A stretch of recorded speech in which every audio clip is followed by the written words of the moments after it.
Hello, everyone, and welcome to another beautiful edition of Postseason Division II Baseball. Robert Frey here and Will Conerly. Where the two of us are going to be talking here about the regional preview. Our field of 56 is set. We're going to go by each region and talk, some key players to watch and give our picks of who we think is going to win each regional. And we're excited for it. Will, how do you feel? Oh, I feel fantastic. I'm really excited about this opportunity to talk about everything going on in Division II baseball here this week.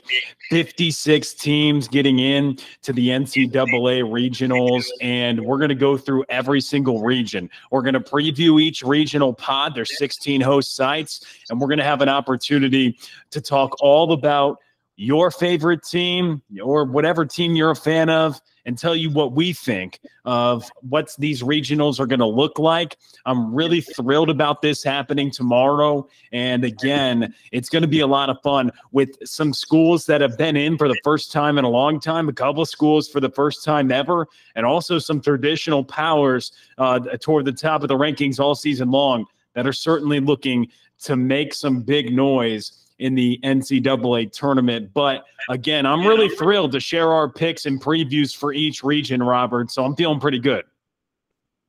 Hey, as am I too. I mean, I'm excited for it. I can't wait to talk Division II baseball here. And we'll start obviously in the Atlantic region. Atlantic region number 1, that pod is a 3-team pod. And this will be a great time because we did have a lot of questions about how a 3-team pod works in Division II baseball, and it's pretty simple once you kind of think it in terms of a different way. But basically, so in this 3-team pod, the Atlantic one, you have Westchester as the host, the number 1 seed. You have Charleston, the MEC tournament champion and regular season champion, as the 4 seed, and then you have Indiana, Pennsylvania, IUP, as the 5 seed. So how it works is the 4 and 5 seed will play right away on that first day tomorrow. Then the loser of that game will play the number 1 seed Westchester. And so if that loser of that game loses to Westchester, they're 2-out, and essentially Westchester and that winner play a best of 3. However, if that loser of that game, so the loser of that game ends up beating Westchester, Westchester will still play the winner of the first game no matter what. And then if Westchester is out, loses again, goes 0-2, then you have, Charleston and IUP. Let's say Charleston was the winner.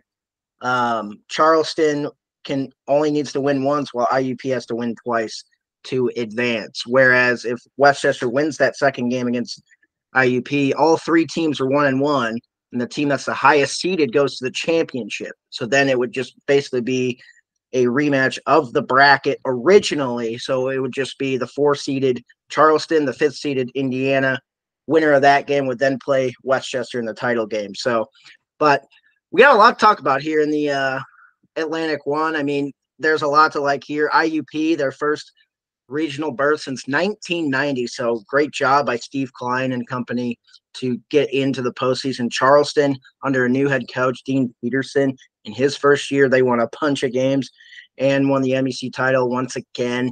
They're in as the 4 seed. And then obviously Westchester, PSAC tournament champions there as well. So, and they played a lot of great ball. Mike LaRocca does a great job there. But, there's a few players we'd like to highlight. But, Will, you can take the floor and talk about some guys you'd like to highlight in this regional. Yeah, I mean, when you talk about wanting to highlight guys within this regional, it's interesting. But the first guy that I think of is when you look at this Golden Rams team, you talk about Westchester and the opportunity for them to host really with just strong play at the end of the season. They go and take a series against Millersville. They take a series also before that against East Stroudsburg, ultimately get the number 1 seed. And then they have a great PSAC tournament as well, getting an opportunity to win that game, beating Stroudsburg twice. And so they've shown that atop the PSAC East, they are the team that obviously is the team to beat, obviously, right now within that. And you look at the regionals, and it's hard to say it's obvious within the PSAC East, because that really in Division II baseball with Stroudsburg, Westchester, and Millersville, probably the strongest single division in Division II baseball right now within any conference. But in terms of players to highlight, how can you not start with Anthony Bocchio, who hit .412 this year, had an outstanding season for Mr. La Rosa, a guy who transferred into this program, and all he's done is continue to hit. Somebody that I'm really excited to see in regional action. And then Julian Costa, he's been great on the mound for Westchester. And with that punch that they have, really for them being in that 3-team regional, they're going to take on, like you mentioned, the loser of Charleston and Indiana. And you really feel like they have an inside track and a great opportunity to get to a super regional. They're going to be my pick because they're a team that's been there and done that. And that's their 7th appearance in the last 8 years, 19th time overall. And finally, Mike La Rosa is having an opportunity to go to the regionals at his alma mater, a team that won the national championship in 2012 and 2017. And Anthony Bocchio, a big reason why, being the PSAC East Player of the Year, certainly a guy to watch when you look at what this group is going to look like. I think it's a great story with what you brought up for Indiana, the first time in 34 seasons that they're making the NCAA tournament. And Steve Klein has done a tremendous job. This team went 2-35 in 2021.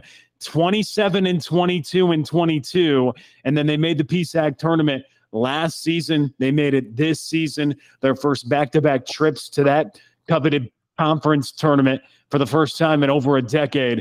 And now for the first time in nearly 3.5 decades, they're finding themselves in the postseason. So I think that they should be tough. Obviously, Charleston always finds a way, especially now making their 6th straight trip, to do things that really just stress the opponent. They steal more bases than anybody within this pod, and they're one of the best in terms of stealing bases in the country at nearly 3.6 per game. So a first-year head coach in Dean Peterson, he hasn't really changed what the MO for Charleston has been over the years, such a dominant team from the Mountain East Conference. But Robert, if you're going to ask me my pick, I'm going to go with Westchester here for this Atlantic region number 1.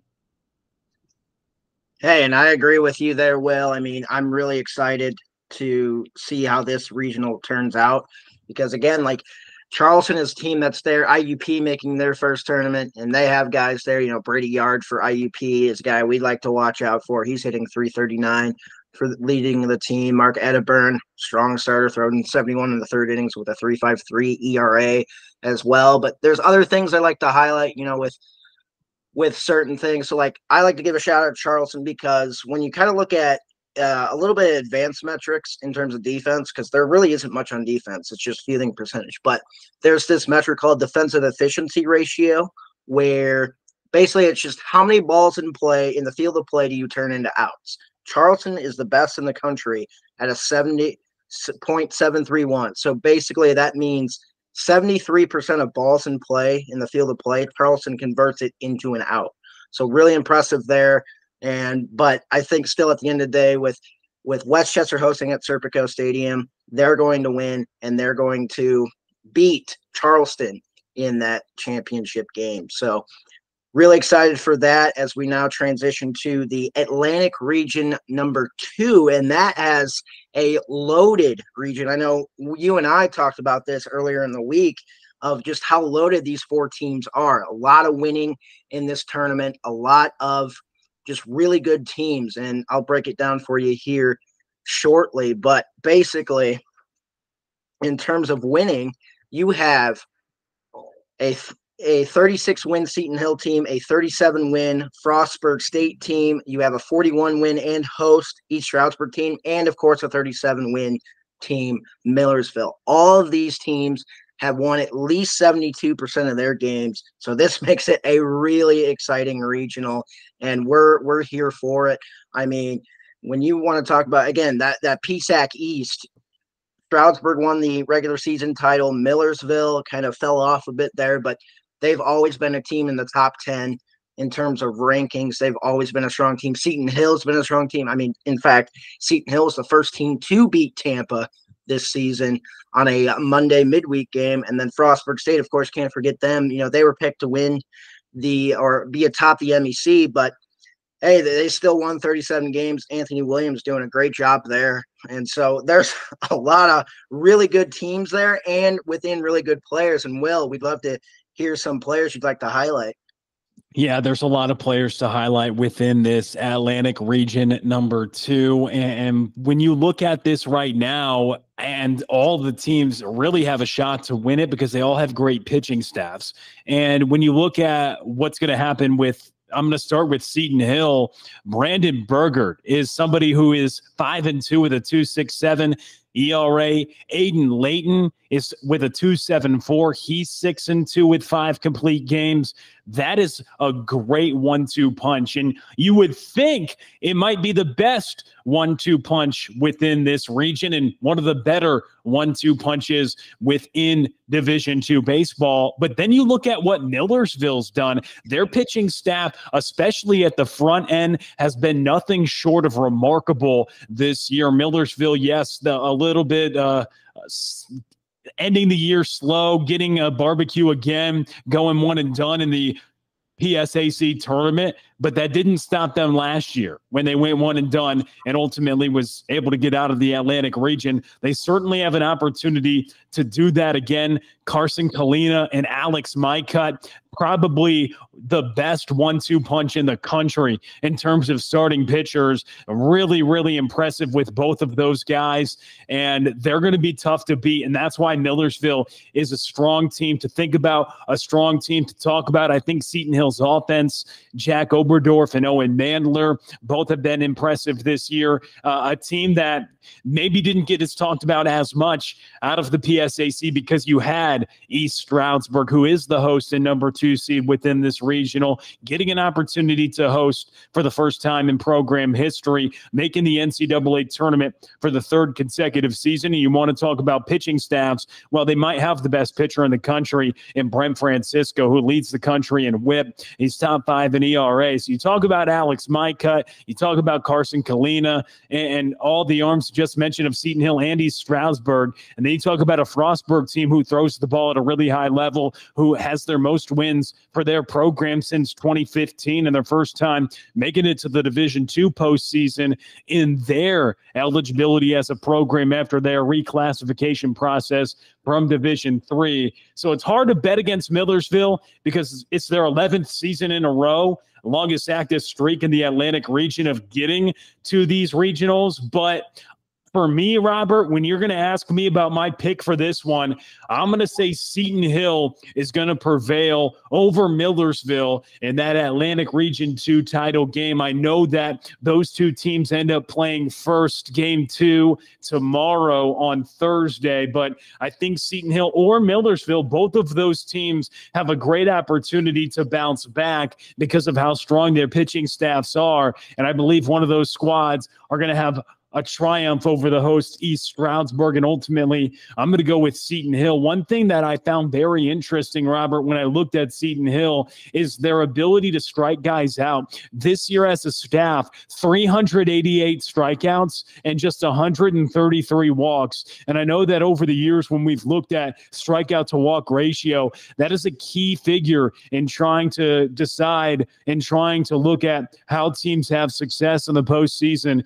And they certainly have that at the front end with Aiden Layton and Brandon Burgert. So that's going to be my pick, with a really strong pitching staff and not to mention a very strong leader at the helm for Seton Hill. Mark Marzaraldi is somebody who is as experienced as anybody in the country with north of 700 wins in his storied career thus far. Absolutely, Will. I'm with you on that. I mean, Seton Hill, in terms of ranks, amongst postseason teams, they're 4th in strikeout to walk ratio at a 2.92 figure. So striking out 3 times as many guys as you're walking is pretty impressive. They also lead this region pod in defensive efficiency ratio, converting 68.7% of balls in play into outs. But I know we agreed on the first one, but we're gonna disagree on this one. I'm leaning towards Millersville. They have just that pitching staff that is really awesome there. Again, you mentioned it: Carson Kalina, Alex Mycutt, just a few of the names that we haven't even mentioned. Some of the guys out of the bullpen. Evan Rischel will throw a lot out of the bullpen. I know Connor Cook was, really strong at one point in the season, started to struggle a little bit, but he'll bounce back for sure. But we also got to talk about a guy who's 57 to 63 in stolen base attempts, and Jeff Sabater. He will wreak havoc on the base paths there for the Marauders. Really excited to see him play. Really excited to see how he performs too. And obviously got power bats and Mark McNally and Matthew Williams there as well. So, at Creekview Park, this will be an interesting one, because again, these are 4 really good teams, and it's going to be hard for any of these 4 teams to get through it. Yeah, it certainly is. I mean, you got to give a lot of credit to what Millersville's been able to do. Sabater, somebody who's just, I mean, man, it's the whole team. I mean, they've swiped 163 bags this year, and it's just absolutely ridiculous. Sabater leading the country and leading any Division II player or any NCAA player overall in stolen bases. So he's a lot to deal with. And then again, when you got my cut, second best in the country, Kalina, Cook, the Penn Arms, Sheehan's also just ability. They've gotten 3 regional titles when he's been at the helm. So it's a pick that you certainly look at and you say, yeah, it feels like a safe bet. But then with how good East Stroudsburg's been, Frostburg, I mean, they're going to sneak up on some people because of how well they played this year. All the wins that they have got, you cannot ignore them. But ultimately, I think Seton Hill, a team that went to the Supers a season ago and to the World Series in 2021, I think that coming off the heels of their second consecutive PSAC East Division title, going up against some other squads, I think that they're going to have an opportunity to end up getting it. And that's why I'm going with Seton Hill for the regional in the Atlantic 2 pod. And that's going to be my pick. So we go a little bit different on our first 2 picks. But anyway, that is kind of how it goes when we're looking through it. It's so tight. But again, Seton Hill and PSAC West division title, excuse me there. But anyway, we're going to see probably, at least with both of our picks, a couple of PSAC teams in the super regionals after we both picked Westchester in our Atlantic 1 and then Seton Hill in Atlantic 2. That's right. And I mean, now we're going to head over to the central region and go to the first region pod there. And I mean, that's going to be another tough one because you have a Minnesota State team at 8. You have Central Missouri at 1. You have Augustana as the 4 seed. A lot to talk about there, especially with those.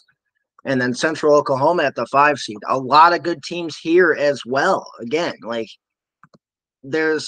once you get to regional play, it's just suffice to say, there's a lot of teams that will have a winning record. And this is no different here. I mean, we're big fans of it, and we're excited to continue to cover it and talk about the Central Region 1. So a little bit of a story here is, Augustana for the last 2 years has come into Warrensburg and beaten them in the regional. And, it could be par for the course this year. I mean, 2 teams that are very high in record. Central Missouri's 47-8, another MIAA regular season championship. Augustana 45-8. They won the NSIC regular season and the tournament title, their first since 2019. It's really exciting to see this team. Central Oklahoma is 36-14. Minnesota State's 36-18. A lot of winning here again mentioned, but obviously we got to talk a little bit about how good these teams are. And Central Missouri is definitely one that you want to talk about in terms of just overall success. This is a team that is expected to be here year in and year out, and they've hosted now for, I believe, 4 straight years. So hosted as the number 1 seed for 4 straight years. And it's kind of easy to host when you have the best offense in the country with a team OPS over 1,200, over 1,100. And that obviously starts with Brennan Van Brussegen, who was the MIAA Player of the Year there. He had 19 home runs, 17-25 and stolen bases. But man, they have a lineup. All 9 of their starters are hitting above 330. So think about that. that's a tough team to beat if they have that kind of lineup. Plus, you have a great pitcher in Connor Wolf, who is 11-0. So you have a chance no matter what in game one, especially against a Minnesota State team that you can't count out, especially since they've been in the tournament 41 times now. And then of course on the Augustana side, you have a couple guys there. But Will, let's highlight some guys that we haven't mentioned so far. Yeah, absolutely. When we look within this Central Region number 1 at UCM, but Central is always so fun because it's two sites, like every regional is, but two sites of 4 teams. It's one of the regionals that gets to have 8 to get in, along with the South, where you're going to have that opportunity to see 4 teams in each pod. And in this particular pod, yeah, Central Missouri, they jump out at the page at you because they lead the nation in home runs. They lead the nation in batting average. They lead the nation in slugging percentage. And they're still great defensively, leading the nation in fielding percentage. And though they're doing all the right things to win ball games, the winningest Division II program since 2000, 19 World Series appearances as a program, and a couple of national titles as well. And so they do all the right things on both sides of the ball. Augustana, you brought it up. They've had that opportunity. They've had that ability to knock off Central Missouri, and they certainly have a great chance to do it once again. One of the hottest teams in the country headed into this Central Regional. Augustana, not too far off in terms of the power numbers. They're 4th in the country in homers per game, 4th in slugging percentage, and they lead the country in strikeout to walk ratio as a staff, and they're tied for the most shutouts as well. And Jack Hines is one of the best players in the entire country for Augustana. He is an absolute pleasure to watch. A big reason why the Vikings were able to get what is now their 6th consecutive trip to the regional. And Jack Hines, a guy that I certainly have on my short list of All-American picks and one of the best shortstops in the country,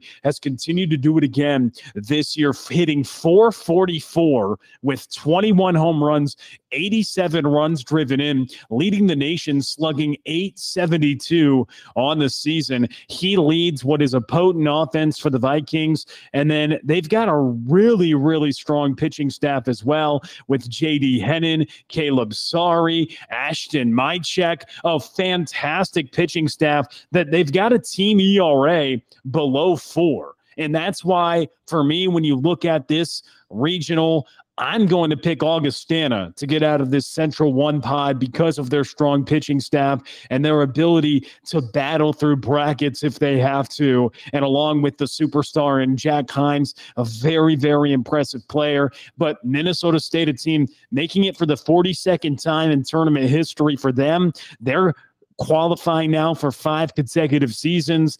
14th trip for skipper Matt Maggers for MSU in his 16th year with the program. He's had a consistent staple of success. He has the 2nd highest career win percentage amongst Division II coaches. And then Central Oklahoma, they've been a power in the MIAA all year long, getting back to the tournament for the first time since 2019. And Valek Cicernos, he's a guy that's tied for 3rd in the nation with 13 saves, a big back-end arm that you need at this time of the year. But for me, I'm going to go with Augustana because, again, their pitching staff is so strong, and they've shown the ability to be clutch. I mean, 45-8. They've just been so dominant in the NSIC schools. They've shown it, Augustana has, over the last couple of years, that they have the ability to knock off Central Missouri, and my pick is that they're going to do it again. And that's a great pick, Will. We're excited for it, and hopefully we see some good baseball here. We'll definitely see some good baseball, not hopefully, but really excited to see that. And well, while you pick Augustana, I'm this time I think 3rd time's a charm for Central Missouri, and they'll knock off Augustana there in the MIAA title game at some point, or the MIAA, the Central Region number 1 title game, as that will be a matchup, and we're excited for it. I think those Central Missouri bats, especially playing at home, will end up outlasting the Augustana team. So now we head over to Central Region number 2, and that's in Joplin, Missouri, hosted at Warren Turner Field by Missouri Southern, the MIAA Conference Tournament champions. And for the first time since 2015, they have gotten that honor. So they'll be hosting 3 Great American Conference teams. We're going to have a Great American Conference title game rematch between Arkansas Tech and Arkansas Monticello, while 7th seed Harding will take on Missouri Southern State, that 2 seed. So we're excited for it, and we'll break down some of the players and matchups, because between Harding and Missouri Southern, you have a Cole Gaiman against a Maddox Long, and that is definitely one of the biggest pitching matchups we'd like to highlight here in the postseason. Oh, yeah, 100%. I think honestly, this regional, when you break it down and look at those first matchups, Arkansas Tech, Monticello, rematch of a title, then Missouri Southern and Harding.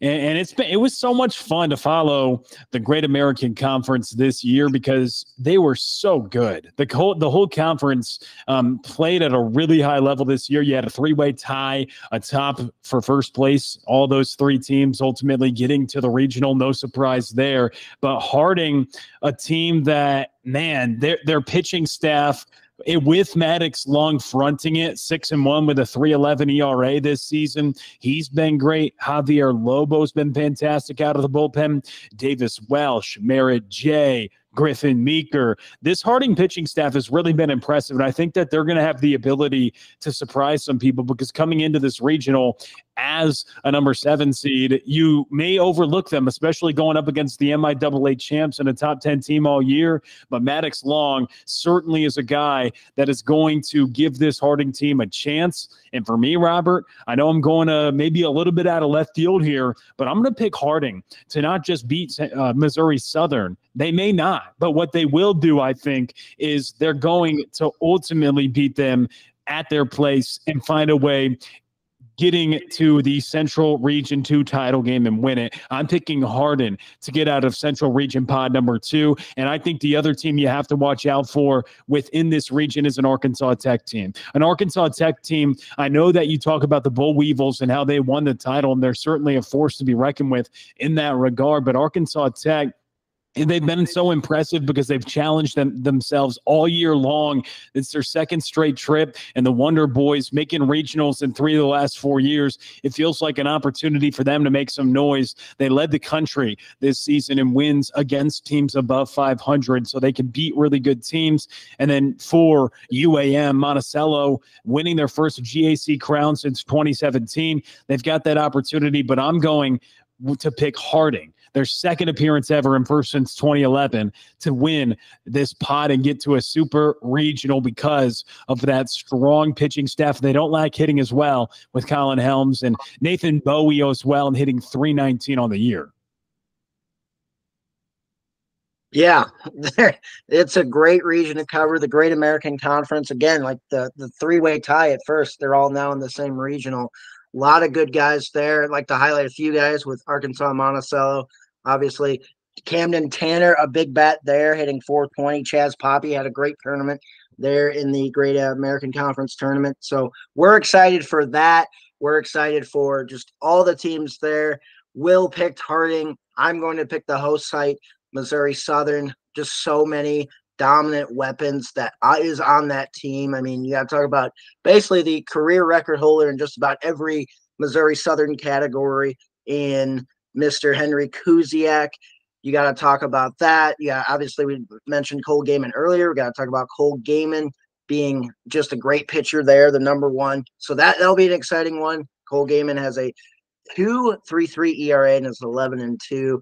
Again, Kuziak hitting over 400. Another guy, Will Doherty. Drew Townsend leads the team with, Chayton Beck leads the team with 16 home runs. Drew Townsend leads the team with 15 home runs.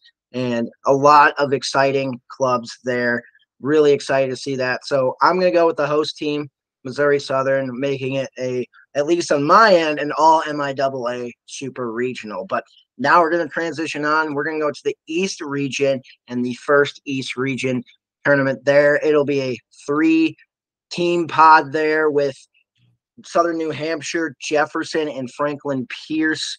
We know that Southern New Hampshire got the Northeast Division regular season crown before losing in the first round of the NE10 tournament. Franklin Pierce got all the way to the NE10 title game before falling to a surprise team in New Haven and Jefferson.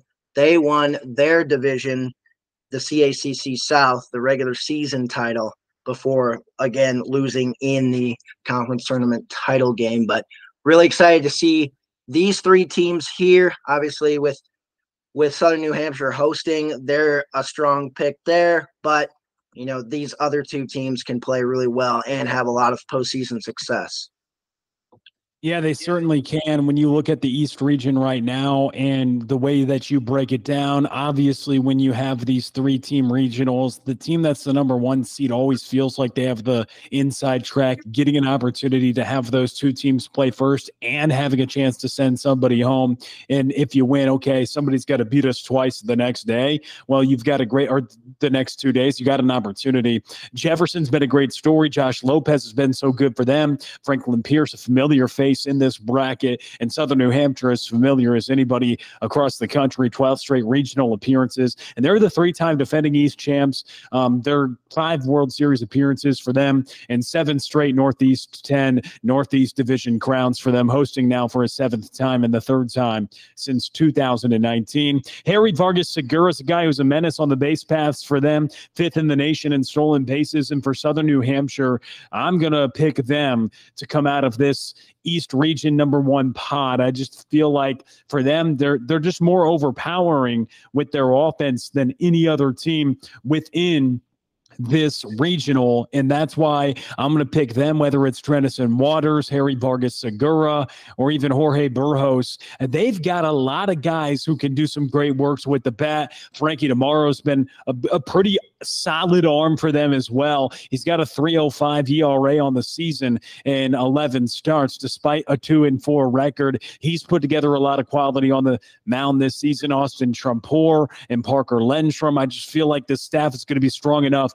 to get past whoever they have to play in that first game, whether it's Jefferson or Franklin Pierce. And ultimately, I'm going to go with Southern New Hampshire, a familiar team that has been here. A shout out to Jefferson, though, certainly 3rd NCAA appearance for them. And it's they last won a regional title back in 1990. That's the last time they made it. A 34-year drought for them as well, kind of like Indiana. So both of those programs reaching greater heights for the first time in a while, and that's awesome to see. And they hit a lot of home runs. They score a lot of runs. Jefferson at 9.5 runs a game. They're 8th in the country, and Josh Lopez, again, he leads the country in homers per game. He has 20 on the season. Again, Franklin Pierce. The biggest thing for them, Robert, how will the freshman perform? Nicholas Pavia leading the country in ERA at 1.63 just as a freshman. I think that he's going to have an opportunity to do some pretty good work. And he's a guy that, especially in that first game, if that's the game he should pitch, is going to give Jefferson's big offense. That's just going to make a great matchup between Jefferson and Franklin Pierce in game 1, with the freshman leading the country in ERA against one of the top offenses in the land. But either way, I'm going with Southern New Hampshire. New leader at the helm, but I think it's going to be the same result, and they're going to have an opportunity to defend that East region title as they have the last 3 seasons. Absolutely, Will, and I'm with you there. They have an incredible pitching staff, too, a guy who's really done on both sides of the ball with Frankie Tomorrow. He has a 3.05 ERA in 59 innings, and he's hitting 3.02, so can do it on both sides of the ball. Another guy I would like to highlight, Austin Trumpor, 84 strikeouts to 22 walks in 76 innings. 2 guys who can throw the ball at a high level. We're not even mentioning Parker Lindstrom, who's 7-2. In 68 1/3 innings. All 3 of those guys have starts and have saves. So when it comes to postseason baseball, you're especially going to see this. You're going to see guys who will your main stars will likely come out of the bullpen here and there too. And this might be an advantage for them that all 3 of those guys have experience not only throwing at least a complete game, but also all 3 guys have at least 1 save on the season. So yeah, my pick is Southern New Hampshire, and yeah, shout out to Franklin Pierce. I know we have we mentioned their starting pitcher Nicholas Pavia. Kyle Roche is another guy to look out, a 3.99 ERA and 98 strikeouts in 76 2/3 innings. It's either him or Pavia to throw that first game against Jefferson.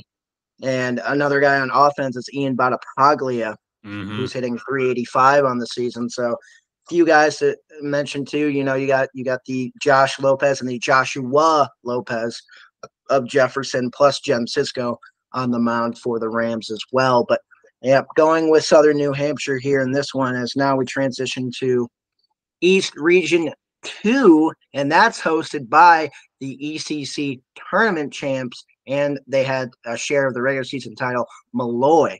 And Malloy is this host in a 4-team region, hosting Post, who won the CACC tournament title, as well as the North Division.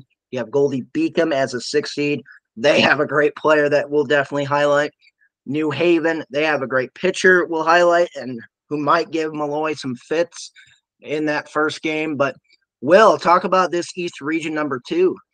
I certainly will. This is a really fun one to talk about because it's interesting when you look at it, because Malloy, they win the ECC title 3rd time in the last 4 years, so familiar ground for them.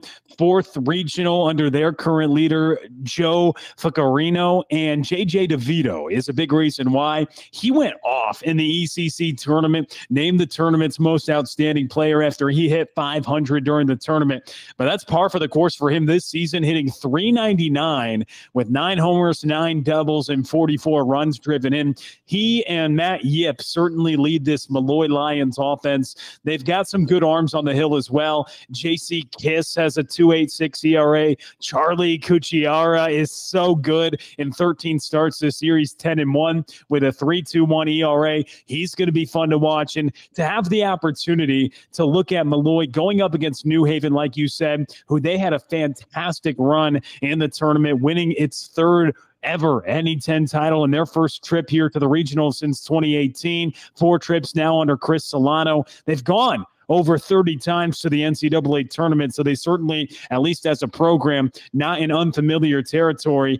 But going up against New Haven in that first game, that's going to be a fantastic matchup with the run that New Haven went on in the conference tournament. And same thing goes for Post. Post, a hot team, a team that is going to the NCAA tournament for the first time ever after winning their first CACC conference title in program history. So shout out to them. They're on a big win streak headed into the tournament. And then Goldie Beacom, 3rd trip for them, 2nd straight. And a big reason why, Braden Colemansberger, the CACC Player of the Year, one of the best hitters in the entire nation. He's going to be fun to watch during this regional for sure. But when you ask me about who I'm ultimately going to be picking, it's going to be Malloy having the opportunity to move on and go to the next round, which will be the Super Regionals. With how good guys have been on these other teams, like you talk about Colemansburg, you talk about what Post and New Haven did, a couple of conference tournament champions going to pay a visit to the Mitchell Athletic Conference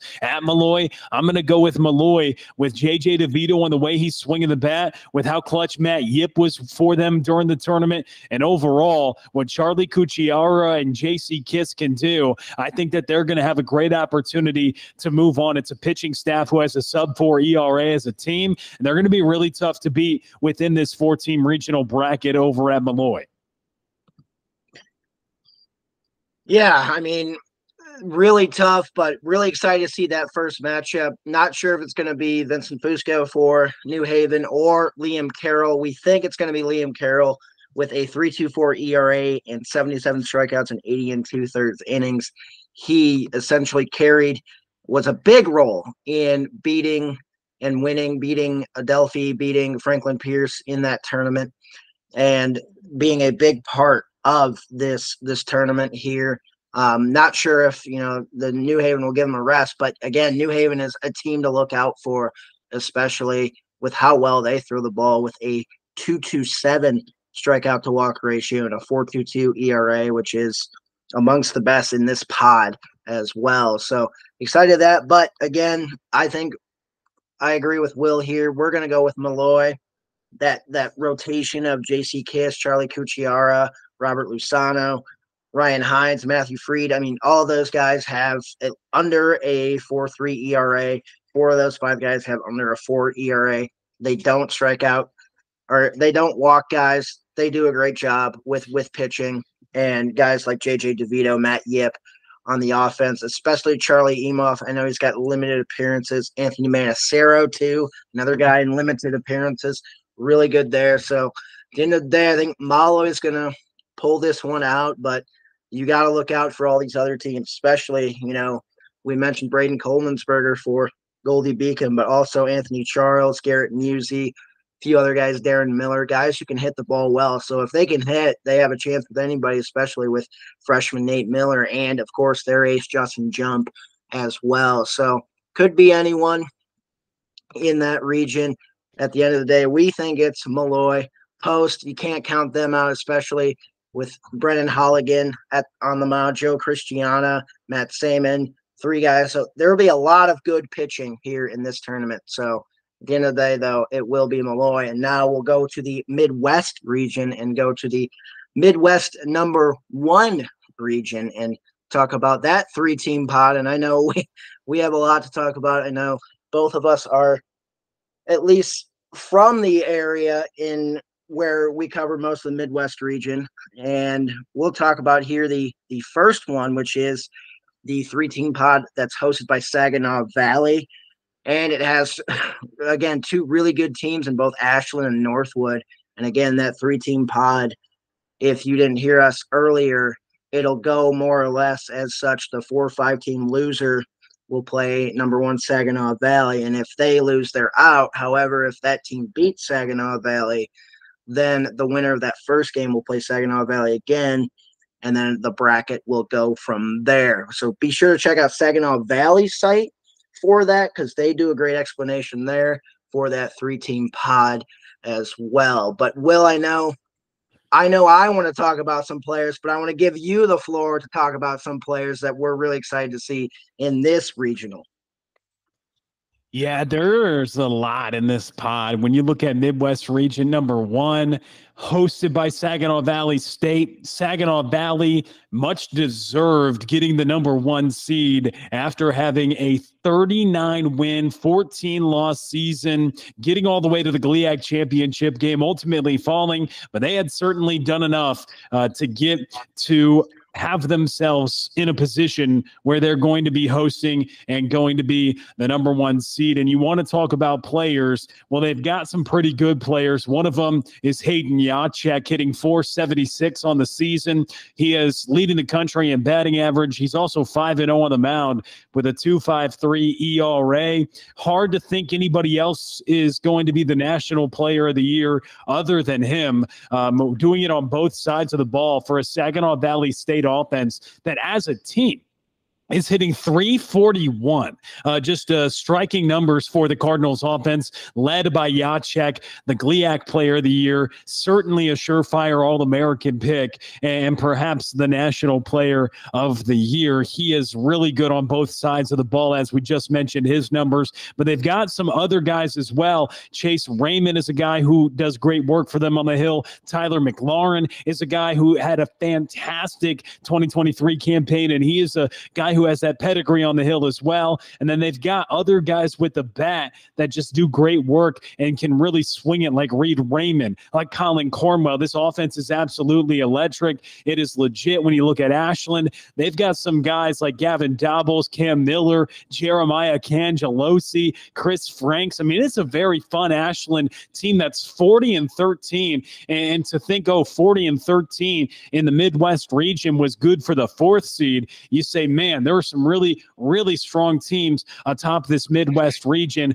Also for Ashland on the mound, Cam Scott's been fantastic. Marshall Leishman's been fantastic. And John Shalley, the leader for this group, more wins than anybody in the entire country for his career, leading his team to a postseason appearance once again for the Eagles. The 19th time he has taken Ashland to the NCAA tournament. Most recently went to the World Series in 2019. And then Northwood, 7th straight appearance for Northwood. You talk about the Midwest region, and it's Northwood, who is a team that has gone as consistently as anybody, making it every single year since 2017, and they had never reached it before then. And they've got a guy named Matt Magno who's hitting .386 on the year with 64 RBI and 15 home runs. He is very impressive.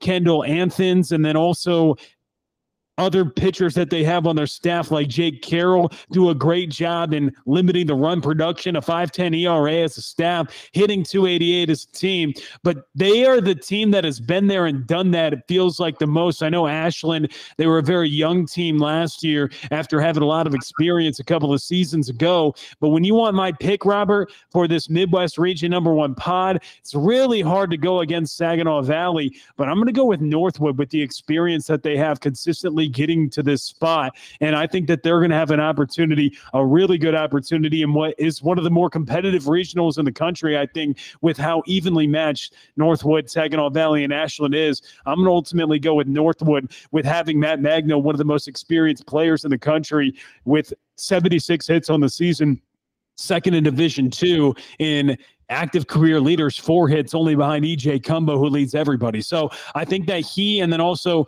Blake Salomon, who has 17 bombs on the year, Magno with another 15. They've got a couple of big thumpers in their order, and they're going to find a way to get out of there with a title, I think, and advance to the Super Regionals. That's my pick, but I'm very intrigued of whoever gets out of that. And just for that regional in general, it's going to be a lot of fun to watch. Oh, it absolutely is going to be a lot of fun to watch. I know Northwood is a team that is a big for the dramatics. If you remember last year in the 2023 Quincy Regional, they played a very tight game against Wayne State there in that first game. And, well, guess what happened? Those two guys you mentioned, Matt Magno, Blake Salomon, hit 2 big home runs. Matt Magno with the big 2-run home run to put him up 12-10 in the 9th. Or 12-11 in the 9th, and then Blake Salomon decided, hey, I want to hit one as well. So they're guys with experience who have big power, big home runs, big plays. So a lot of special there. But at the end of the day, I think with Adam Petrowicz under the helm at Saginaw Valley State and Hayden Yachek and some of the guys you mentioned like Tyler McLaren, I think with them being the host, I think they will win the Midwest #1 region, and Northwood will be the runner-up on my end there. So it's good to have a little bit of a disagreement, but it just makes for exciting baseball to watch. And I know I dropped in the Twitter Spaces, if you're following live, dropped in the Twitter Spaces the link to be able to follow every regional as well. Yeah, and one thing too about following that, you look at all the people in the space right now, you've got representation a lot right now from the Midwest region. I saw at one point our pick, perhaps, we haven't dropped it yet, but for the National Player of the Year, Hayden Yachek was in here for a moment. Obviously, you had some other players from Saginaw. And then you want to talk about Northwood, a Northwood team who got that final at-large spot over probably a Quincy team, a former Hawk on that team, Logan Voth, who's hitting 277 for that Northwood team and who had some big performances for them in the tournament. We also have somebody believe is related to him in this Twitter space as well. So shout out to the Midwest region, all the regionals showing up, as we're really excited to break this down. And we're obviously going to continue to break it down as we have the other pod to talk about as well, Robert. Yeah, Midwest #2. Hey, and you want to talk about a Cinderella story from last year, the #7 U Indy team, barely making the tournament. Then they went on the run and made it all the way to Cary, winning that UIS regional, which you were in attendance, and then the Quincy Super Regional, which the both of us were in attendance for. So excited to see how this plays out there at Greyhound Park in Indianapolis, Indiana, there, as they're the host. Maryville's the 3 seed, a team they're familiar with as well. Maryville, the GLVC tournament champions as well. We have other tournament champions in here. So we have the 6-seeded Grand Valley State, who won the GLIAC tournament championship by beating Saginaw Valley. And then we have the 7-seeded Trevecca Nazarene, who won the GMAC tournament championship by beating Tiffin. So that was, both those 2 bottom teams were still in bids, but hey, they're excited to be here and we're excited to talk about them. I know there's one big name that we want to mention on Trevecca for sure, and a few big names we want to mention for the other teams. But I know that 7-seed Trevecca, again, there's remnants of that 2021 team that made it all the way to Cary. So let's talk about some of the players there in that Midwest region #2. Yeah, when you look at Trevecca, I think that they look exactly like they did in 2021. They sneak into the tournament, getting in for the second time in their NCAA era. Trevecca headed to a regional, first appearance since 2021 when they again went to Cary, and they've got the best arm in this region, perhaps, in Caleb Marks, the Trevecca Nazarene ace. Well, all he did this year was post a 1.98 ERA. The GMAC pitcher of the year was 7-0, and he was really impressive with 94 strikeouts to just 17 walks. Had 9 innings of 1-run ball in his last start to open the GMAC tournament, winning their 5th GMAC title to get the automatic qualification. They're in their final year in the GMAC. That's a good way to go out, Robert, because for people that don't know, they're moving conferences. We have conference realignment at the Division II level as well, and they're going to go to the Gulf South Conference, if I'm not mistaken, and Trevecca Nazarene moving, but they move out of that conference with the title, moving to the Midwest Regional. And in this, you have UIndy, the defending Midwest Region champs, second straight trip for them, 17th trip overall. Already brought the Greyhounds their 3rd regional title last year. And a guy I look at on UIndy's E.J. White out of the bullpen, because you kind of have to have some guys with rubber arms at this time of the year. And that's what E.J. White showed in the regular season when he had a 2-save, 2-win weekend against Maryville during the regular season. They were able to sweep the Saints, and that is a big reason why they got the number 2 seed, because Maryville, the 3 seed, even with a GLVC title, it wasn't enough to jump UIndy, who beat them 4 times. And E.J. White was a big reason why. But the second consecutive year that UIndy and Maryville are in that same region. And like you mentioned, Robert, I had the privilege, the pleasure to be there and have the opportunity to watch that regional and be on the call for it a season ago. And it was a fantastic one for Maryville. They making their second ever trip here this season after making it for the first time ever last year, getting the GLVC title. They've got a lot of pedigree on their team. They've got Elia Stevens, who hits a lot of home runs, Jack Zebig, Michael Gould. They've got a great frontline pitcher in Jacob Krager. I mean, they've got a really solid team. And then you look at Grand Valley State, who steals a bit out of the GLIAC, 18th NCAA appearance for them, first since 2016, and getting the GLIAC title and entering the NCAA tournament on an 8-game win streak. Their personnel is certainly something to watch out for as also. So when you ask me, Robert, about my pick, I know I went Northwood for the Midwest Region 1 pod. Man, this one is tough as well. I'm going to go with Trevecca. I think it's going to be tough to beat Caleb Marks. And if the conference tournament showed us anything, they're going to bring him back. They're going to bring him back on short rest. And that's what I love about postseason ball when we talk to all these coaches and ask them how you manage. And, you know, when you're a pitcher and you get ready for a game, you know, usually before the game, and I don't know, Caleb, and I don't know how the staff goes, but I do know that when you are – after you pitch the next day, the coach will ask you, are you hot or are you not? And I feel like in a situation like this, he's going to be hot even on short rest. I mean, he was hot on short rest even when they were up big in the GMAC title game.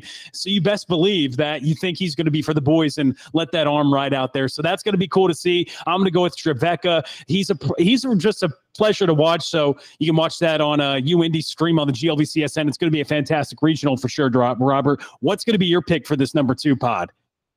Yeah, I mean, like you said, it's going to be a tough one because we haven't even mentioned really much about the strength of Grand Valley State's pitching. They have 3 guys under a 3.3 ERA.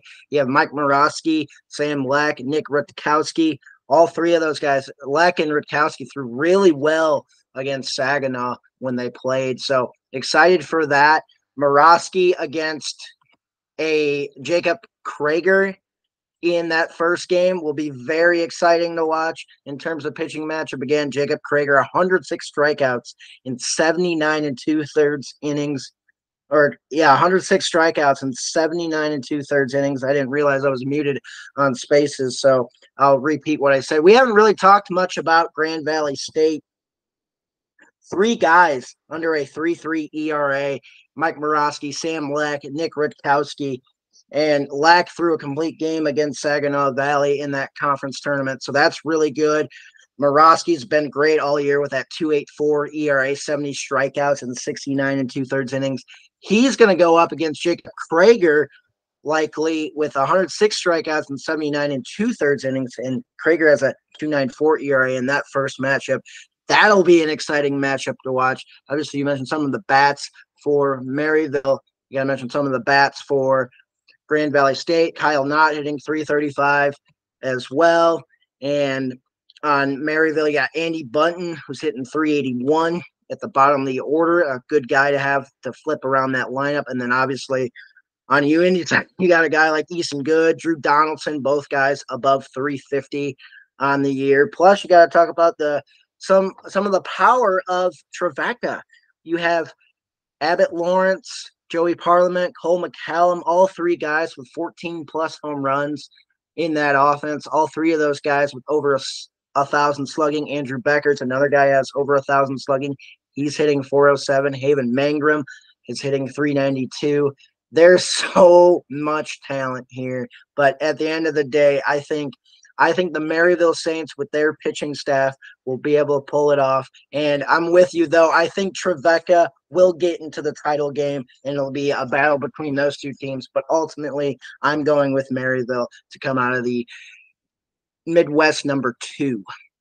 Yeah, it's a good pick because it shows you how much depth that they have in their pitching staff when you look at what you have to do and when you end up losing a ball game in the Great Lakes Valley Conference tournament and you have a guy like Sam Caldwell go the distance for you and allow a run. Like, they've just got so many arms, and it's hard to bet against them, especially with how much noise they made a season ago. And so it's going to be fun to see with a Ben Gregory, with a Jacob Krager, with these guys that they have in front of the staff to go over to UIndy, a place that they got swept earlier in the season, and try to get out of there and get to a super regional. That's going to be fun to watch, and we will for sure be tuned into that one. No doubt about it.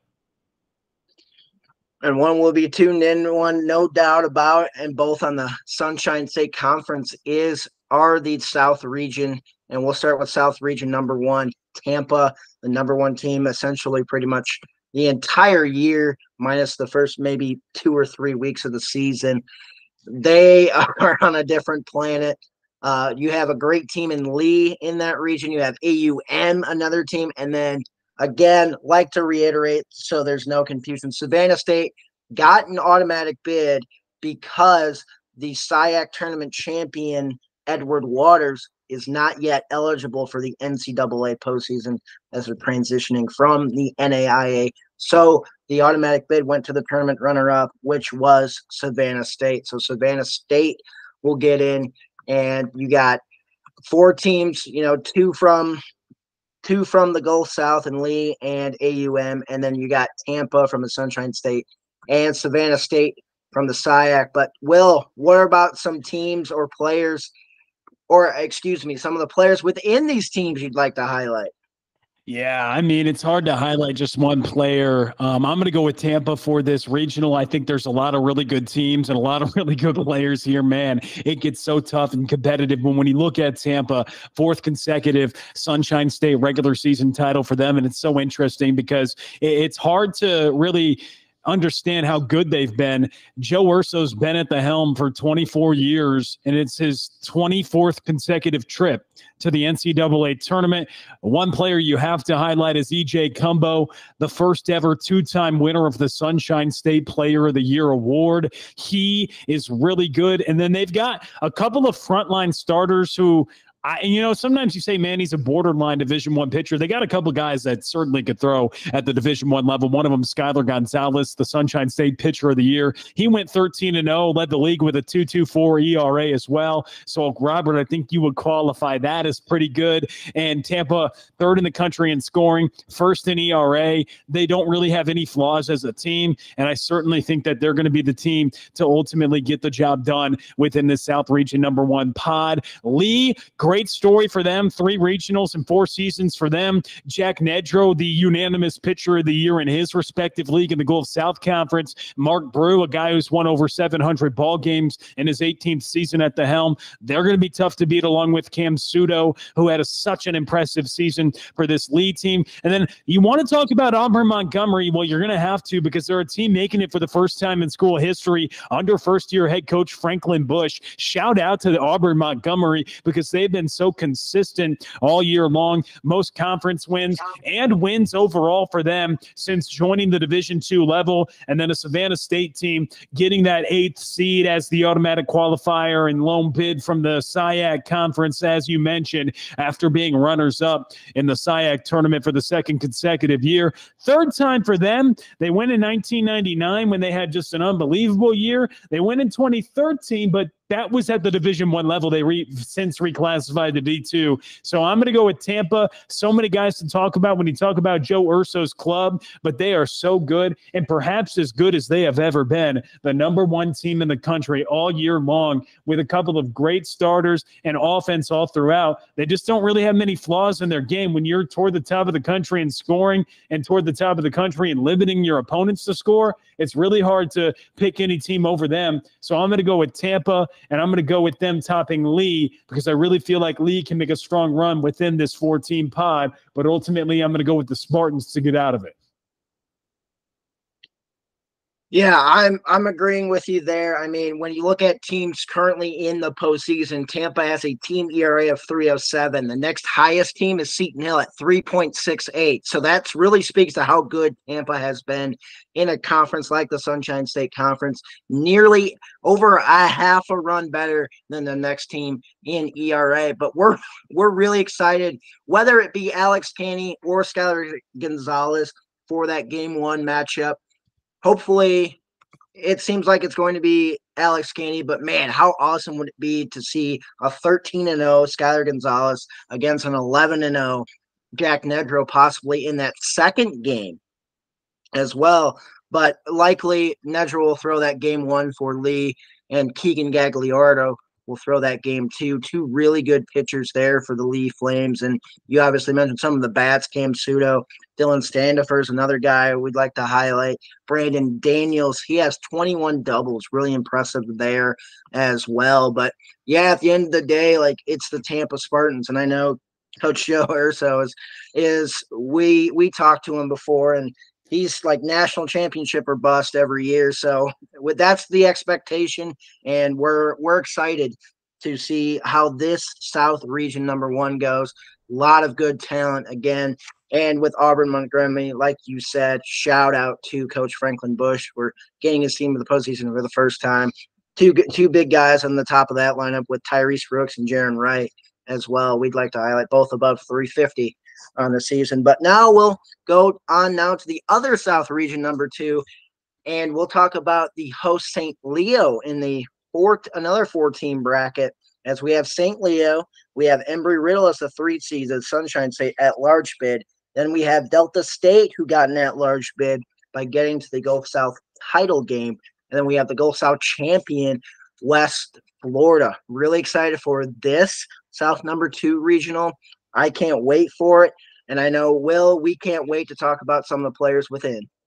Oh, yeah, and then we're going to start with a back-end guy. We're going to start with the Lions of St. Leo. We're going to start with, this is obviously open for debate, but, it's hard to think that anybody is a better closer in the country than a guy named Nick Jennings, the guy who slams the door shut for Rick Odette's club. He's got a 2.28 ERA, a .97 whip in 19 appearances with 8 saves, 23 2/3 on the year, and just has some absolutely fantastic stuff. So excited to watch him pitch in some big moments. One of the best closers in the country. And not to mention, they probably, they have certainly one of the best starting pitchers in the country as well. And Luke Lashuka, you say, Robert, you have to pick 3 All-Americans right now. He's got to be one of them for starting pitchers. A 2.68 ERA. He's 10-1 on the year and 94 innings pitched. He certainly is a guy who can throw the ball at a really high level. I know a couple guys in this space right now, like a lefty in the Cubs organization, Riley Martin's listening to this. That's kind of what Luke Lashuka has right now. A guy who can just absolutely bring it, but he can also dice you up with a good changeup, a good off speed. He can hit the black, and he's somebody who is certainly a very, very impressive arm. And that's why for St. Leo, for me, Robert, I'm picking them to get out of this one. I think that West Florida also is a very strong team after winning their second consecutive Gulf South Conference title. They are really, really strong. They've got Dalton Newshander. They've got a team, and they've got the coach Jeffco, who brought them a title back in 2011. I know that they're going to be very strong, riding their second consecutive title. And then you've got Delta State, one of the more impressive programs in this entire field, their 33rd appearance. They were runners-up back in 2024. They were runners-up this year in the Gulf South Tournament. They won it all in 2004. So they have that pedigree. They have that program that knows how to get the job done at a really high level. Then you have an Embry-Riddle team within the Sunshine State Conference who has a lot of impressive players, most notably Chase Bruno, who led the conference, hitting above 400 and getting 31 wins this year for them. That was the most in their D2 era. So I think there's a lot of good teams to watch, but with St. Leo getting to host this one at Thomas B. Southard Stadium, I think that they're going to have the opportunity to get the job done. And how about Rick Odette, what he's done with this program? Their second trip since 2022, but it's their first time since when they made it in 2022, it was their first time since 2001. So Odette certainly has put this program in a really, really high level, and Luke Lashuka fronting this pitching staff. I think they're going to be tough to beat, and that's why they're my pick getting out of this pod, Robert. Yeah, I mean, that's a great pick, and that's a great shout out to that left-hander Riley Martin in the Cubs organization. And so we love to talk about Division II baseball. He was a former Division II baseball guy at Quincy University, but now we're talking about here with regionals, and well, we're excited. We're excited to talk about a little more pitching. You know, like obviously you mentioned Nick Jennings, great out of the bullpen, but also there's a guy on Embry-Riddle that's been great out of the bullpen, and that's a man by the name of Max Meyer, who has a 2.97 ERA and 3 saves in 57 2/3 innings there for Embry-Riddle. He'll definitely be a guy that'll make a lot of appearances out of the bullpen for the Eagles. And obviously we got to talk about the guy who had the highest average in the Sunshine State, which was Chase Bruno at 401. Pretty impressive there to be able to hit over 400 in the Sunshine State.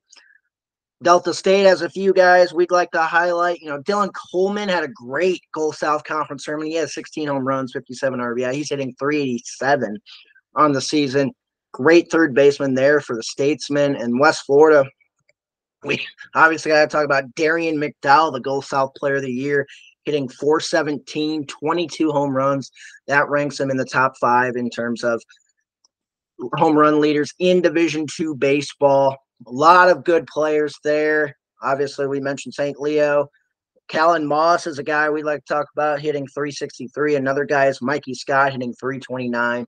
But I'm with you, Will. At the end of the day, St. Leo hosting with that pitching staff, they're going to come out on top of this. But they will face the opponent, in my opinion, they will face the opponent that they're facing tomorrow in West Florida. So it'll be a St. Leo, West Florida title game in my eyes to advance to the South Super Regional. But now we're heading over now to the Southeast region, and boy, this Southeast region number 1 it's got a lot of talent written all over, and it might be one of the best region pods you might see. You have a 40-win Catawba team at the 1 seed, and they're hosting at Newman Park. You have a 42-win Conference Carolinas Conference Tournament champion, UNC Pembroke, and you got a 5th seed, Young Harris, who was the regular season runner-up in the Conference Carolinas. In their first year in the Conference Carolinas, have 39 wins. And so, obviously, with a lot of talent here and a lot of winning, there's got to be a lot of good players, right, Will? There has to be. And I think that when you look at this Southeast region number 1 pod, it's the 3 teams that we've had in our top 10 at one point or another this year. It's the most competitive in terms of the 3-team pod right here. I would say of all the 16 pods and host sites for this first weekend of regionals, Southeast Regional number 1, and it's hard to say this because when we get to Southeast Region number 2, they do have 2 of the last 3 national title winners. But Southeast Region pod number 1, well, that might be the most 3 best teams in one particular regional that you have. It is so, so good. Catawba's been so good at home this year. They're the 1 seed. The 4-5 matchup against Pembroke and Young Harris is going to be a lot of fun to watch. And seeing a regional with these 3 teams, that's what makes you say, man, the regional format in Division II, you completely understand it with the finances, but this is one of the reasons why you would maybe not want to see that, because all 3 of these teams, certainly with the way they put together a regular season and since have an opportunity to be a good enough team to play in Cary, North Carolina. Only one of them is going to get to the Super Regionals, though. And when we start to talk about these specific groups, when you look at what Catawba has done this year, you have to be impressed with how consistent that they have been. 40-14, 14th tournament for them, but 12th in the last 17 seasons. They've been a really strong program. 3rd time they've been the number 1 seed, 1st time ever hosting at Newman Park for Pembroke, going to the tournament for the 4th time in a row. Their offense is just striking with how good it is. 6th time in the last 7 full seasons for the Braves making the tournament, and they win the Conference Carolinas title for the first time in program history, and they do it with just an onslaught of great offense, scoring about 10 runs a game. They're 4th in the country. And then a team I'm really excited to see is Young Harris, because you have Stephen Wagner, who was named the Conference Carolinas Coach of the Year in their first year in the league, the 3rd trip for Young Harris since 2019. And after moving from the Peach Belt and having a good year and not getting in, they changed conferences. That SOS a little bit stronger in Carolinas, and well, they have an opportunity to get in, and they're certainly going to try to make the most of it here. But when we look at picks for ultimately who's going to get past this gauntlet of a pod, it's hard for me, Robert, to shy away from Young Harris. I know Catawba's been so good, 28-3 at home, but for Young Harris, I think that they're going to be the team for me to ultimately get through it. They've got Jeremy Bigora hitting .373 with 12 home runs this year. A really fun guy to watch at 6'8". The big junior can just bruise the baseball. And then their pitching staff is so impressive. Dylan Beck has 10 saves on the year in 23 appearances. He's also 9-2 with a 2.44 ERA. They've got Zachary Murray. They've got Ryan Cross.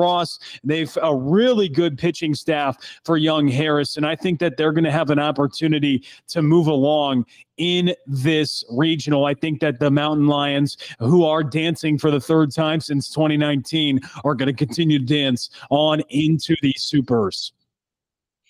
Yeah, well, this is such a tough region. You mentioned, some of the better pitchers. You got the recently released Southeast Region Pitcher of the Year, and Zachary Murray throwing game 1 there for Young Harris against UNCP. UNCP has quite an offense. Joey Rezick, who was the most outstanding player in the Conference Carolinas tournament, he has 20 home runs. He's hitting .413. Cody O'Connor has 16 home runs, hitting .355. You got Michael Dolberry hitting .386, 15 stolen bases. Blake Hinson hitting .368. So it's really a great offense against great pitching. But you got to talk about great pitching and what Jonathan Jacobs has done for the Braves with UNCP, a 2.96 ERA in 67 innings with 61 strikeouts. So we're excited to see that. We're excited, again, to see Catawba. You have 2 workhorses in both Payne Stolesworth and Austin Fine, both above 90 innings this season. So if they can perform at the level they've been performing all year with those innings amounts, they could save the bullpen, and that'll help going on in the tournament. But, outside of Young Harris and your pick, I'm going to go with the other team that Young Harris is playing, and that's UNC Pembroke, coming off that Conference Carolinas Conference Tournament champion. They're hot. They've won, I believe it's 8 in a row. Correct me if I'm wrong, but I want to say it's 8 in a row. Excuse me. No, it's 9 in a row. So I corrected myself. They won 9 in a row, and I don't think that's going to stop anytime soon. So excited to see that. Excited to see how that Southeast region #1 works out, because again, loaded talent. Yes, we would like to see a different kind of format in the future, but in this regionalized format, this is what we have, and these are great teams. But speaking of great teams, we're going to shift on over to the Southeast #2 region, and that's hosted by North Greenville, the #2 seed, and they'll have 3 great teams in there as well. Mount Olive, another great team in there.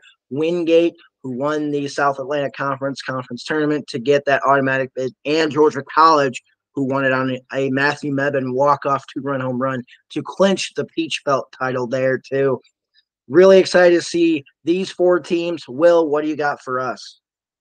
Well, I got that. Again, it's must-see TV once again for this regional. When you look at Southeast Regional #2, hosted at North Greenville University, you're going to see that in this pod with North Greenville, Mount Olive, Wingate, and Georgia College, as you mentioned, 2 of the last 3 national champions are in this pod, but it's North Greenville getting an opportunity to host Greenville and Wingate, 2 of the last 3 champs, with Angela winning it last year, and those 2 the 2 years before that. But for North Greenville, 6th consecutive year hosting for them.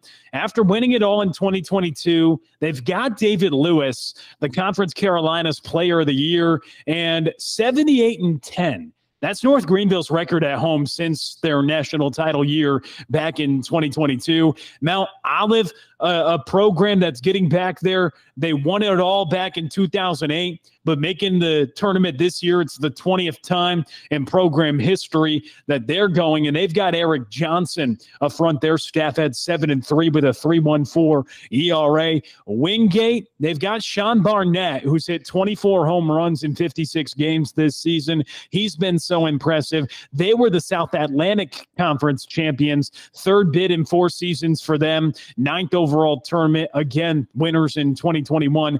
And then Georgia College, 15th trip for them, but first since 2018.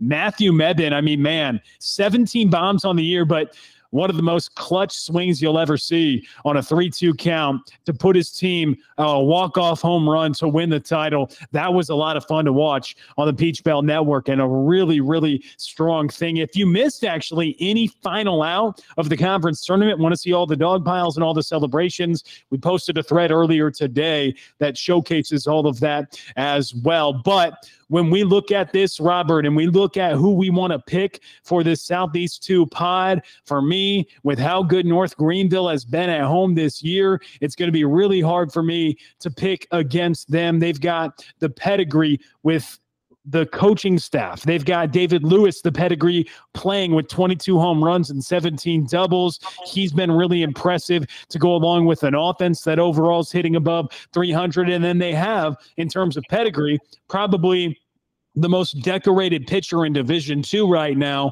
in Reese Fields, more wins in his career than any other Division II pitcher currently, and he's put together a lot of wins this season. He's 11-3 with a 2.89 ERA, a .95 whip, has a couple of complete games as well, 89 strikeouts and just 18 walks. And he is a guy, especially at this time of the year, that is going to be absolutely difficult to beat. And Landon Powell, who all he's done is just continue to win ball games for North Greenville. I think that they're going to continue to win with the like of David Lewis with the bat, Reese Fields on the hill. And I think Landon Powell's bunch is ultimately going to get to the Super Regionals. They're my pick out of Southeast Region #2 pod.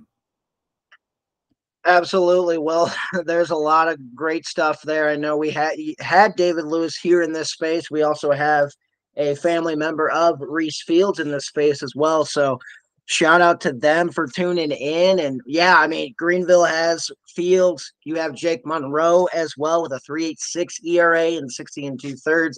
You also have Dawson Taylor, who has a 1.55 ERA and 29 innings out of the bullpen.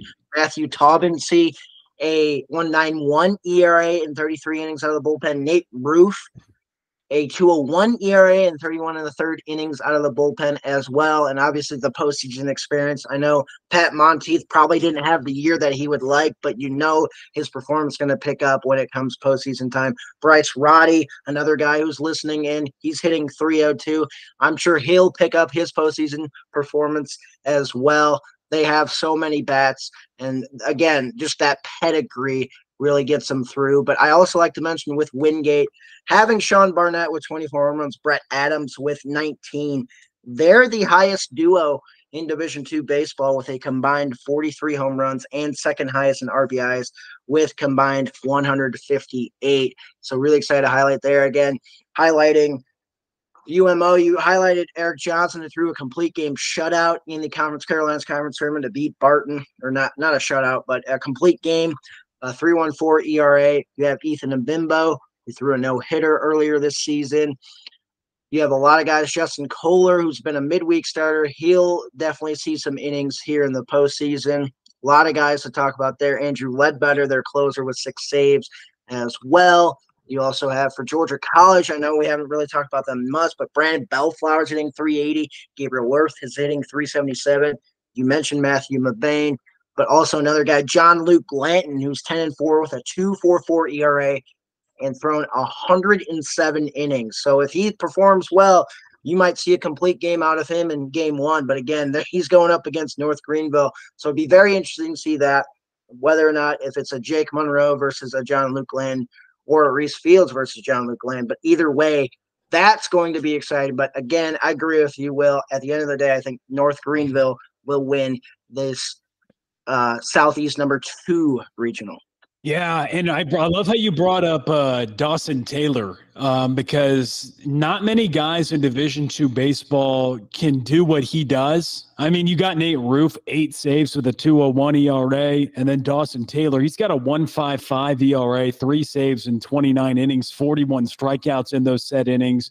And Robert, correct me if I'm wrong, but watching the North Greenville broadcasts this season and seeing a little bit about what they talk about, he can absolutely bring it. I mean, he can get mid to upper in the 90s, and he can absolutely he's going to throw harder probably than anybody in the country. I mean, he's just got absolute smoke out of the back end of that bullpen, and Greenville's got a couple of high leverage arms that they feel comfortable using along with their frontline guys. So I'm really excited to see that. I know we both agree on that pick of North Greenville with how good they are at home, but it's going to be a lot of fun to watch. Yes, it will. And I know I didn't mention my runner-up. My runner-up will be that 6-seeded Wingate. So it'll be a North Greenville Wingate title game, in my opinion, for my prediction. But now we'll go to the final 2 regions, and they're both 6-team regions with 3-team brackets. And we'll start with the South Central region, and we'll start with South Central region number 1. And that's Lubbock Christian being the host, the Lone Star Conference regular season champs, the Lone Star Conference tournament champs. And then we have Regis, who finished second in both the regular season and conference tournament in the RMAC, and the 5th seed Texas Permian Basin, who got to the conference tournament title game in the Lone Star. So really excited to see these 3 teams, really excited to see how these 3 teams perform. But with Regis, this is the first time since 2012 they've gotten in. Lubbock Christian, they were in last year. They got their first Lone Star Conference Tournament title as well. And UT Permian Basin, I believe this is one of their first times, if not their first time in the tournament, Will. Yeah, Permian Basin is definitely a team to look at, a team to watch out for. I really enjoyed watching them this year. It's the first time in a long time, Robert, first time since 2009 that they are in the NCAA tournaments. You got them, you got Lubbock, who since they've transitioned to D2, it feels like all they do is win, and Regis just for a 3rd time ever and first since 2012. So a couple of teams that are doing it for the first time in a while, but with Lubbock Lubbock, when you start to talk about this group, I mean, a team that, yeah, they won some NAIA national titles back in 83 and 09, but a Lubbock team now that certainly has an opportunity for a D2 title this season. Second in the country in triples per game. They've got one of the best shortstops in America, Carson Ogilvy, first team All-American a season ago, but he's hitting .423, leading the country, or second in the country in runs scored this season with 82 scored. He's got 19 career triples as well. That's the most amongst any active Division II player. And he also has 66 doubles, which is second most among active D2 players. It's, for me, really probably going to be up to him or Jack Hines for that first team All-American shortstop. He's really good. Regis, I mean, they get on base so much, 451 OBP as a team playing in the RMAC. You know, those offensive numbers are certainly a little inflated, but they have a great offense. And Coach Jolly's bunch has done a great job getting back to back-to-back RMAC title games, and this year getting an at-large berth. And then Permian Basin, for them, again, first time since 2009, but I really like what they have on this team. Ethan Floodstrom is so good. He's hitting .391 with 4 home runs on the season. And then Mason Hamlin, he's been so consistent for them this year. He's got 79 hits. Jack Haggerty also is a guy who has been great. They have 4 guys on this team for Permian Basin that have over 70 hits on the year, with Austin Hall, Haggerty, Mason Hamlin, and Ethan Floodstrom on this bunch. They're hitting .335 as a team, and they have a pretty good pitching staff as well. Certainly a good enough pitching staff to get the job done, and I'm really excited to see what they can do. Brock Roberts has 9 saves out of the back end of that bullpen. And really for Permian Basin, I think with Gabe Grinder and what he's done with this program, he turned around Ottawa University in just 4 seasons when he was there, and now at the helm for UT Permian Basin, doing a little bit of the same. And I think they have a great opportunity. And Robert, they are going to be my pick to get out of what is going to be a very tough South Central region #1 pot in Lubbock. I'm picking Permian Basin for this one. Hey, that's a great pick, Will. And I mean, the storylines behind this South Central is you got a lot of experience in head coach Nathan Blackwood in his 21st season at the helm for the Chaps. But then you have Pat Jolly, who's in his first year as the head coach at Regis. And then you have Gabe Grinder, who's in his second year at the helm for Texas Permian Basin. And really it's going to come down to pitching. No team has an ERA below 6 for this team, for these 3 teams. So really it's going to come down to pitching at the end of the day. Like Colson Abel is a great guy for Lubbock Christian, who was 3-0 with a 4.04 ERA and 42 1/3 innings for the Chaps. Logan Ellis is another guy. Chris Scholl, another guy that you can look out for in the bullpen as well. But a lot of offense, obviously. You mentioned some of the guys. Brock Robarts was one of them for Texas Permian Basin. Ethan Floodstrom, Mason Hamlin.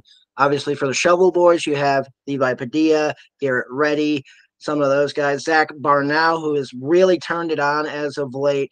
We didn't see much of Adam Paniagua, who's hitting .427, and that's likely we're not sure 100% if he's available or not for the regionals. But if not, Regis still has a fighting chance to win. But I'm going to go with the host site and go Lubbock Christian as the 1 seed, winning there and going to the super regional. And I got Regis as the runner-up as well. So very interesting to see those picks there, and very interesting to see what goes through our mind in terms of picking teams. But now we're going to transition on now to South Central Region #2, and that's hosted by Colorado Mesa. As Colorado Mesa winning the RMAC tournament, they in the last week of the last week, Mesa was sitting 3rd in the regional rankings, but winning that conference tournament jumped them up to #2. And now they are a host team. So Colorado Mesa being able to host is exciting there. But now you have 3 teams in this bracket. And, well, you got 2 teams that have seen each other a lot, especially the last few years. And we have a team that's facing another team that really was at the top for most of the season in the Lone Star. And then the last weekend they dropped #2. But really excited to see Colorado Mesa in their storied history. Again, 22 RMAC tournament championships, really impressive there. But then you got their common foe in Angelo State that they see a lot in the postseason. And then you got West Texas A&M. Will, tell us a little bit about these three teams. Yeah, so when this group of teams is a lot of powerhouses when you break down this regional, because Colorado Mesa, they've been the kings of the RMAC. 12 straight RMAC regular season titles, 22nd overall, third straight season for them as a number 2 seed. They understand what it takes to host. 23rd appearance in the NCAA tournament. 15th straight appearance for them. They've got Robert Sherrar. He's hitting over 400 in his career, in 144 games. He's got 82 runs driven in 54 games this year, 4th in the nation in RBIs per game. Mesa, they lead the country in scoring at 11 runs per game, notably always recognized for a big offensive output, and they've had it again this year. 3rd in the country in average, 2nd in homers per game, 2nd in slugging percentage, and then 4th in doubles per game and on base percentage. They have a really, really strong offensive group, and it's really paced at the top by a surefire All-American pick, you would think, Robert, and Colby Felix, who has an OPS at about 1,500, hitting .421 on the year, as he has 15 homers, 9 doubles and 3 triples. And then you, as mentioned, Sherrar with over 40 extra base hits, hitting above 400 this year. He has just been an absolute freak on the offensive end for this group. And then you've got an Angelo State team, the defending national champions, who have Trip Clark, who led the conference with an average of 444 and OPS above 1,300. Jacob Guerrero was a menace on the base paths for Kevin Brooks' group. And for Kevin Brooks, starting this program back in the early 2000s to now have this program be in the spotlight so much, so powerful for what he's continued to do. A great, great sign of consistency. And then Dax Daffy, he led the conference, had 99 strikeouts this season, and one of the most impressive arms in the country in terms of stuff. 99 Ks and 72 1/3. He went 8-3 on the mound this year in 9 starts and 14 overall appearances. Was utilized as a reliever in the first inning on multiple occasions this year, after the Rams went with an opener on occasion this year. But for Angelo State, they've got that pedigree, obviously trying to defend their national title. And then for West Texas A&M, they've got a very potent offense. When you look at this group, 9th trip to the tournament for them overall as a program. Kyle Mikolas, Corey Schmidt, Dylan Vesperman, all hitting above 400 for this West Texas A&M team. They've got a really strong Buffs offensive group, and I think that they're going to be a tough team to beat. But for me, when I look at this regional, I'm looking at Angelo State, and I'm thinking that they're going to be tough to beat with their pedigree, with Braxton Pearson and also Dax Daffy on the hill. I think that they're going to have enough to get the job done, especially with superstar and Trip Clark, who's got 20 doubles and 12 bombs this year, along with 79 runs driven in. I think that they're going to get the job done and ultimately walk out of Grand Junction with the opportunity to go play in the Super Regionals. I think that they're going to play in the title game, Angelo versus Mesa, and whoever gets out of it is certainly going to be a very, very tough opponent for the other side in South Central Region number 1 pod. So I think that either Angelo or Mesa, I'm going to go with Angelo, but I'm really intrigued to see what that's going to look like here this weekend with a couple of powerhouses going at it in Division II baseball. Absolutely. You want to talk about powerhouses. Obviously, you have Angelo State, who won the national championship last year, and just being able to go up again against Colorado Mesa just so many times since 2019, especially seeing those two teams in the postseason. But yeah, Angelo State having that team that had the best ERA in the Lone Star Conference, that will play more in the postseason. I know you have a lot of offense, especially in an offensive-friendly environment like Colorado Mesa, but I agree with you, Will. I think Angelo State will come out of this. I know their bats were cold a little bit in the Lone Star Conference tournament. They didn't score a single run, but I know Kevin Brooks will right the ship and turn this team around, and they will make a run to the South Central Super Regional. And, of course, as you mentioned, be a tough opponent for whoever comes out on that other side. So I'm with you. Angelo State will beat Mesa here. As now we go now to the final region and talk about the West region. And we'll talk the West region #1, and that is hosted by Point Loma at one of the most scenic ballparks in Division II, if not in the entire country, at Carroll B. Land Stadium. You can see the Pacific Ocean right outside of the field. Really awesome to see that. And they'll host Cal Poly Pomona, who's won 3 national championships as a Division II program, and a newcomer in Cal State San Marcos, their first appearance as a Division II program. So really excited to see these 3 teams. Obviously, Point Loma were the national runner-up in 2022, losing to Point Loma. But now you have other teams like Pomona and Cal State San Marcos trying to get it from Point Loma, who had such a successful season. But, Will, let's talk about some of the players in this region.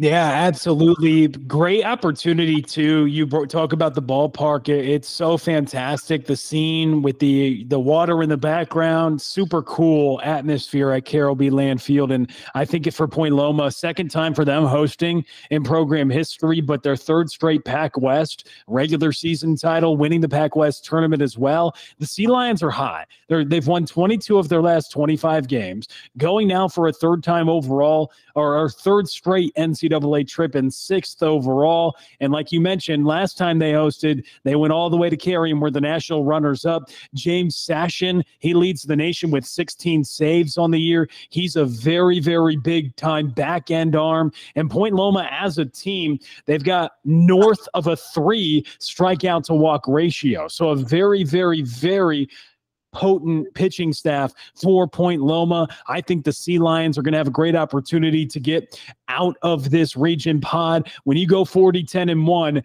you're doing a lot of things right, and that's what Point Loma did this year. Scott Anderson hit .414 with 15 home runs. He is very, very strong with the bat in his hands. He and Eric Smelko kind of lead this offense along with Jake Entrikin. They're a team that's hitting .321 as a group, so you have to really like what they do. Dylan Miller on the mound for them, 10-2 with a 3.41 ERA. He certainly has a lot to like with what he can do on the mound, and you have to think that they're going to be a tough team to beat. I know Cal Poly Pomona, 16th time in program history, 8th berth in the last 9 seasons. Randy Benton, 9 times getting to it in just 12 opportunities as head coach, and a team that went to Cary in 15 and 16. But looking to be the first CCAA school to win a title since 1999, and then San Marcos. What an unbelievable story for them. First ever D2 appearance, like you mentioned. They're having their best ever season at the Division II level. And I think that there's a lot to like about what Cal State San Marcos can do, because they've got a lot of strong bats in their lineup. And I think that they're going to have an opportunity to make some noise. But ultimately, I'm going to go with Point Loma in this pod, and they're going to move on to the Super Regionals. Yeah, I'm with you there, Will. There's a lot to like with Point Loma. Again, another thing you mentioned, again, strikeout to walk ratio. We mentioned it earlier. Very important in winning ball games here, especially in the postseason. Loma as a team, 328 strikeouts to 107 walks. One guy I'd like to highlight there who doesn't walk anyone is Austin Coleman. He's only walked 9 guys in 72 2/3 innings. So really impressive to avoid the walk, because again, that's base runners you don't need as a staff. But I know I'm really excited to see for Cal Poly Pomona, Caleb Reyes, the CCAA pitcher of the year with his 2.47 ERA and 7-1 record, going up against Cal State San Marcos, and a lot of their bats. Garrett Tunison, who was the player of the year, hitting .380. Ethan Rivera, 375. Luke Reese, 357. Phoenix Samay, 349. Lot to like for head coach Jose Garcia there as well. But at the end of the day, I think Point Loma hosting at their site, and the amount of success that they've had this year, especially the way they used James Sashin, like you mentioned earlier, the way they used him in the Pac West tournament. If they got a lead in the 9th, they're going to Sashin no matter what. And he threw 3 straight games, especially in a doubleheader in that final day, to be able to beat Concordia in both games to clinch the Pac West title. So Point Loma is the winner, and I think Cal Poly Pomona will be the runner-up of that. And now we'll go to our final Regional, which is the West #2 region, and that's hosted by CCAA regular season and conference tournament title back-to-back years, Cal State Monterey Bay, and they will take in the GNAC regular season and tournament champion Northwest Nazarene, as well as a team that they saw, Cal State Monterey Bay saw in the CCAA title game twice, was San Francisco State in two of the most exciting games you'll ever see in terms of back and forth with those two teams. So excited to see these three teams in there as well, because all three of these teams have a fighting chance to advance onto the West Super Regional. They do. It's a very evenly matched pod. When you talk about the final pod, it's the West Region #2 over at California State University, Monterey Bay. They are the 2 seed, so they'll await Northwest Nazarene and San Fran State's result on Thursday, and then ultimately play the loser of that game. But when you look at San Fran State, great run for them in the conference tournament, and ultimately for the first time since 1995, the Gators get into a regional. They were 1 out away from winning the CCAA tournament. Then you've got Northwest Nazarene winning the GNAC regular season and tournament title, 3rd regular season title in the last 4 years for them. 36 wins thus far, most in a season in the program's 77-year history, which does include that 2022 season that they were able to get to carry. And Monterey Bay, consistent staple of success over the last decade, 7th time in the last 10 seasons that Monterey Bay is headed to the NCAA tournament. They made it to the Super Regionals a season ago. When we talk about the Gators of San Fran State, you got to talk about Justin Johnson, 15 bombs, 18 doubles, 71 runs driven in. He's hitting .388. He's been a very impressive bat within this San Fran State lineup. Northwest Nazarene, they also are a team that we've been pretty high on all year long. We've had them in their rankings pretty consistently. They've had some really strong pitching efforts from a guy like Kyle Etheridge, who in 76 2/3 innings this year has a sub-1 whip and a 3.76 ERA. He's 5-3 on the mound. It's definitely going to be a tough matchup in that game 1, presumably having him throw. But in Seaside, California, you do have Monterey Bay, the host, try to get back to the Super Regional, and they've got a lot of really, really impressive players. I think that they do have that advantage, like we said, in these 3-team regionals, of getting the opportunity to await a result and having that inside track to try to get to the title game. I think that when you look at Monterey Bay and some of their talent, I think that KW Coelisi is obviously the biggest thumper on this group, hitting .364 with 47 driven in. And overall on the season, he has 15 doubles, 10 home runs, and 5 triples. He's been an extra base hit machine. Jaden Shepard's been great. JJ Engman has also been great. But Coelisi has certainly paced this offense, and they've obviously gotten some good pitching efforts this season as well. Team ERA at 5.23, but they have a lot of strong offense. Overall, out of this pod, I'm going to go with Northwest Nazarene. I think it's hard to ignore what Kaylor Saunders and Kyle Etheridge can do on the mound, and I think that they're going to pull it together. They've got a good team ERA at 4.43, and I think Etheridge, just as an ace, is going to allow this team to be in a good position after the first day. Absolutely. I mean, there's a lot to like there too. And I know that Northwest Nazarene, again, we had them ranked highly. We still think highly of them because that's also my pick too with Northwest Nazarene. Trevor DeShankel leading the team, hitting .343. Another guy to look out for. Brian Rojas, who had a great tournament, the GNAC tournament, most outstanding player on both sides of the ball, as he hit .338. And he has a 2.93 ERA in just 30 innings, as he was a guy who threw it about halfway through the season. So look out for Rojas as well. But again, like Monterey Bay will face it'll be a tough order to beat Monterey Bay, especially with Mitchell Torres on the mound, Nate Rolacek, Brian Platero, 3 guys who can throw the ball well in the rotation, as well as Ryan Yo, who has yet to allow an earned run in 12 1/3 innings. So he will definitely be relied on as well. But San Francisco State can't count them out either, especially how they've played.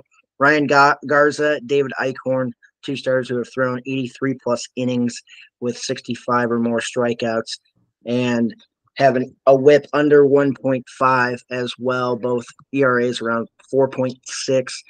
Can't count those guys out either. So I'm going with Northwest Nazarene beating San Francisco State there in the title game. So I think that Monterey Bay is likely to go 2-0 based on my prediction. And well, we ran through all the regionals, and I'm glad that anyone that tuned in was able to tune in. And if not, you can't tune in here on Spaces. We will have it posted on YouTube later this evening. But thank you so much for tuning in.